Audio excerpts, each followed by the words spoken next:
Facial infusion is one of the most exciting things that I created, basically because there's so much going on out there right now, and some of you have probably already read my position on overly aggressive chemical peeling and overly aggressive chronic exfoliation.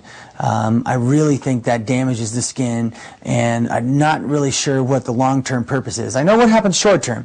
I know the benefits short-term, but let's just take a second to talk about that so that we can better understand what makes facial infusion so great.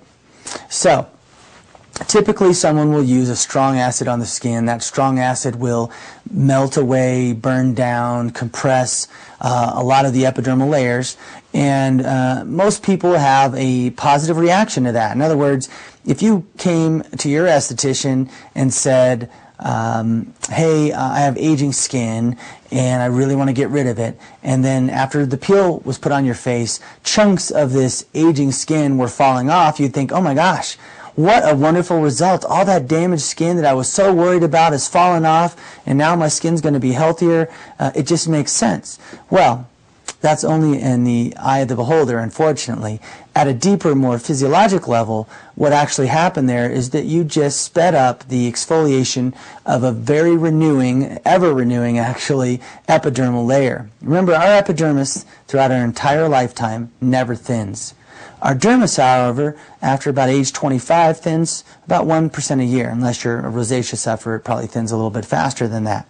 So when we approach peeling, we need to stop thinking about peeling the epidermis, because very little good comes from that. Now, I know you can normalize skin tone, and in the rare occasion you can actually stimulate some collagen and elastin, but for the most part, any collagen and elastin that's stimulated is actually going to rebuild the epidermis, which was going to keep going anyway. You see, when we treat the epidermis, we're not really treating the part of the skin that's aging, so it's sort of a wasted effort. Now, I totally understand the need for it. I totally understand how most businesses are built around exfoliating the epidermis, so I'm not here to tell you to change your business strategy.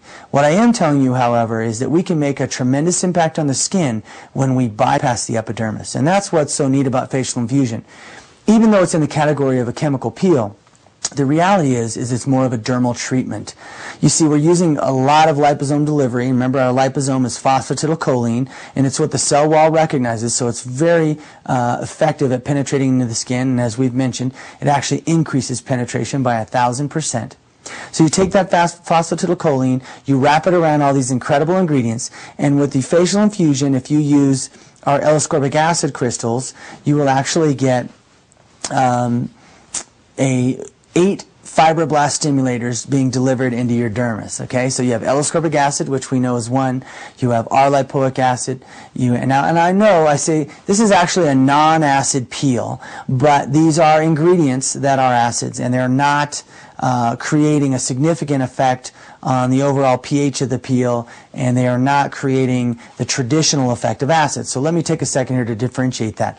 When I use an alpha hydroxy acid on the face, there's no receptor I'm talking to. It's simply designed to traumatize the skin and force a rebuilding, a remodeling of the epidermis.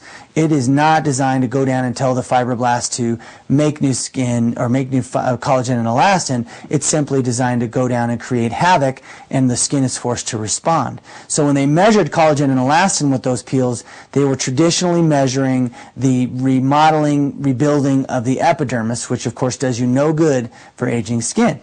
So we deliver L-ascorbic acid and R-lipoic acid down into the skin, but they're actually communicating with receptors and making a positive change in the skin as opposed to going down to burn or destroy.